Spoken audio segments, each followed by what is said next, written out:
Good afternoon, everyone.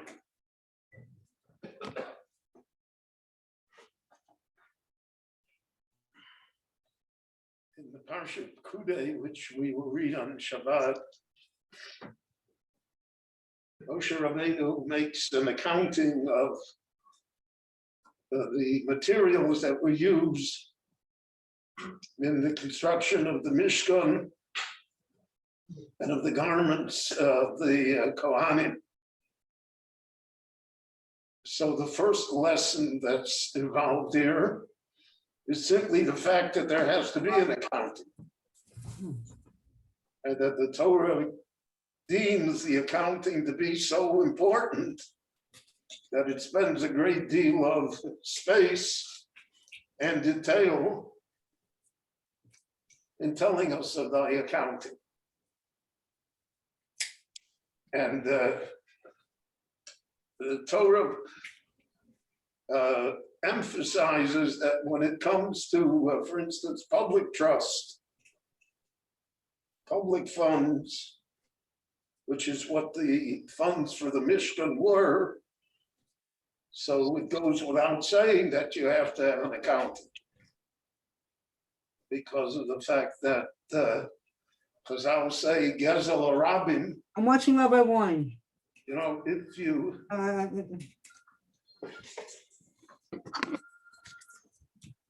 what happened?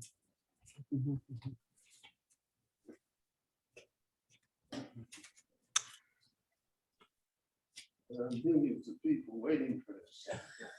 What happened? No pressure. No people. Can I get calls from What America? happened? Take my phone. Participants, mute. Oh.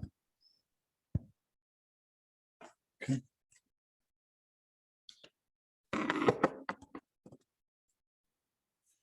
So public funds, if they're misused or embezzled, so that's a Gezel Arabim. If a person, God forbid, steals from another individual, so we have a way to fix that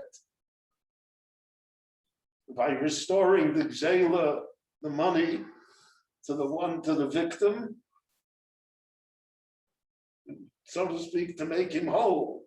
But if you steal from the entire public, you can never make them whole. And so therefore the Gemara says that in such a case, a person should do tzorchei rabim.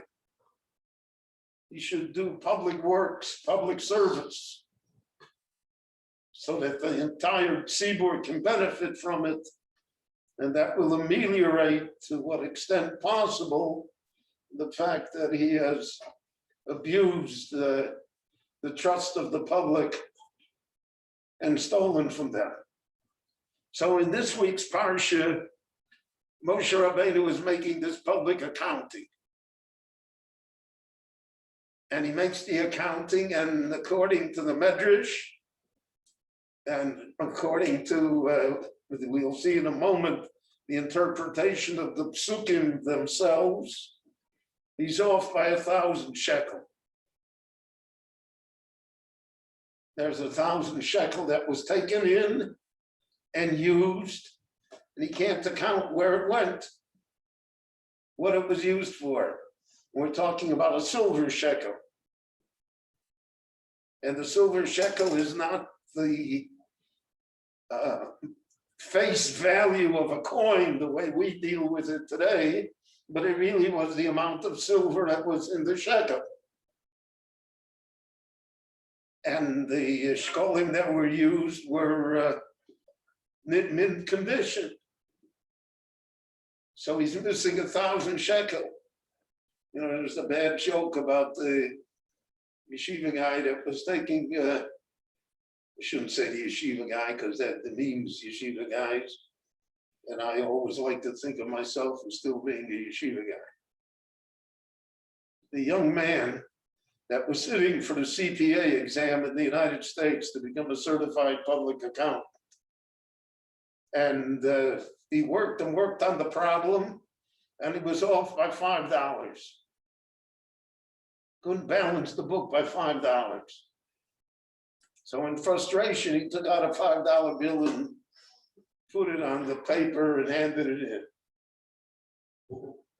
Well, that's one way of solving problems, but that's not why you pay a person to be a certified public accountant.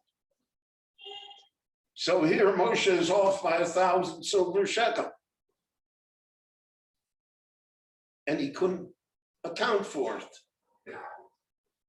So at the last moment, he remembered what happened. That the 1,000 silver shekel was used to make the hooks that held the tapestries on the curtains in the courtyard. And that's what the 1,000 was used for. So in the Pasuk, it says, when they make the account, it says, as ha'elef, with that note in the trup, the 1,000 that you were looking for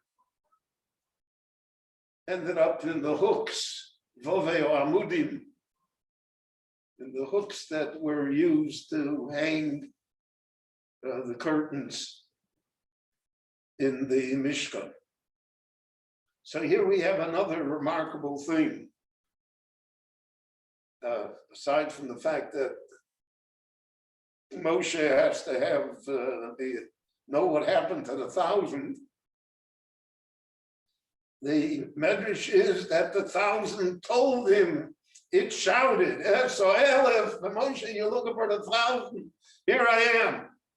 I'm here in the hooks. So we all know that money talks, right? But here literally money talks. The 1,000 identified itself. The 1,000 you were looking for, Moshe, here it is, it's in these hooks. Chazal pointed out to us, for instance, that the Kohanim wore garments that had no pockets, so that no one could suspect that they would put something in that belonged to the Beit HaMikdash, or any of the incense spices, as I discussed earlier this week. They had no pockets. And therefore, Pesach is coming, and we wear a kittel on the night of the Seder, like we do on Yom Kippur and on Rosh Hashanah. The kittel also has no pockets. And on a more somber note, tachrichim also don't have pockets. As a sign that you're not taking anything. So Moshe knows now what happened with the 1,000 shekel, right? We find Chazal say, based on the Pasuk in Tanakh, in the Navi, that money always talks. We're not attuned to hear it. We don't have the right frequency, but it always talks. So the Navi says, Even Mikir Tizok, the stone that was built into the wall, the stone that was stolen. Tizok shouts continually, I am stolen. Not a legitimate stone. The kofis, the tikra, and the beam that is built into the roof, into the ceiling, also proclaims constantly that it was not taken legitimately. So the Navi personified the Gzela, personified it, so it's not just that it's an inanimate object, metal or wood or what that was taken, but that the object itself identifies itself.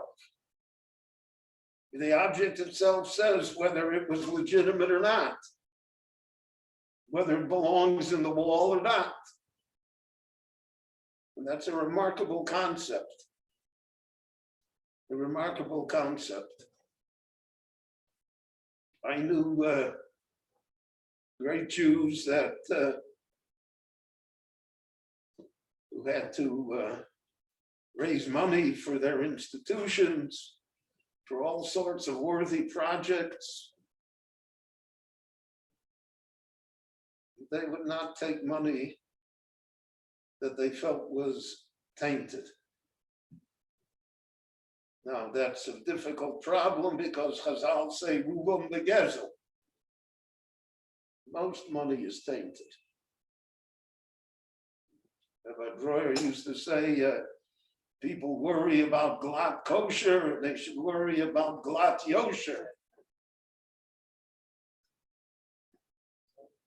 which is a much more difficult level to attain.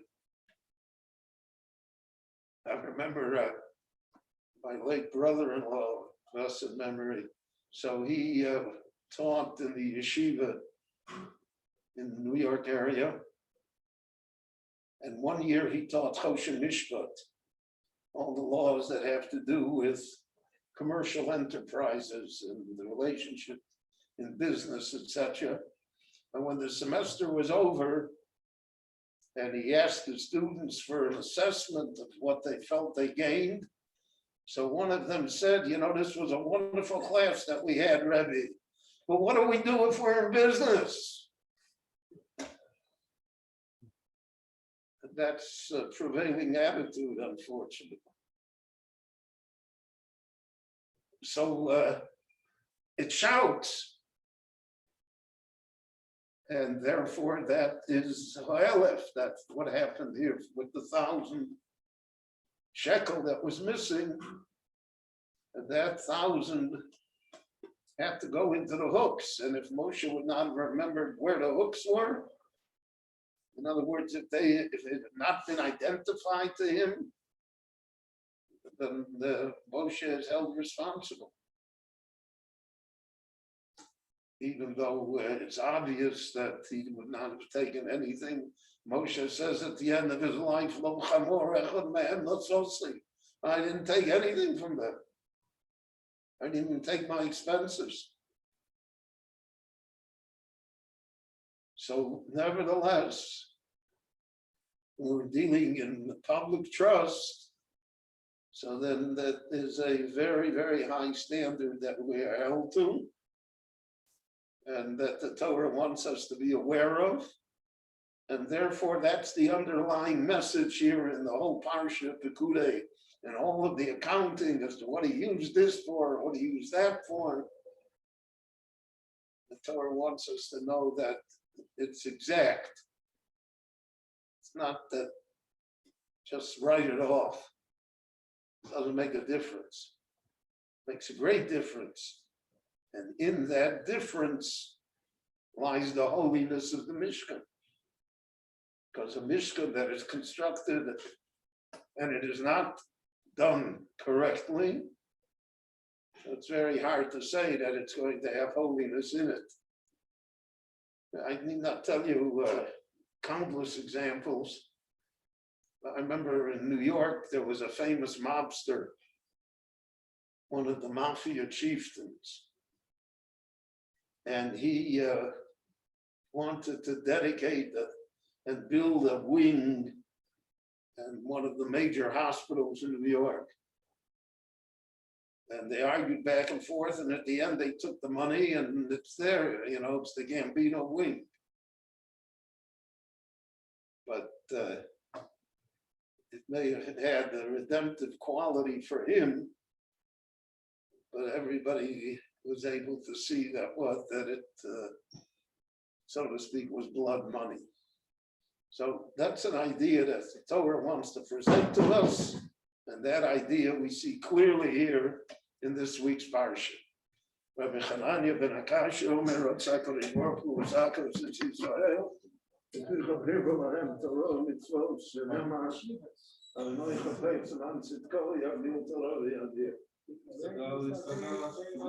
Ah.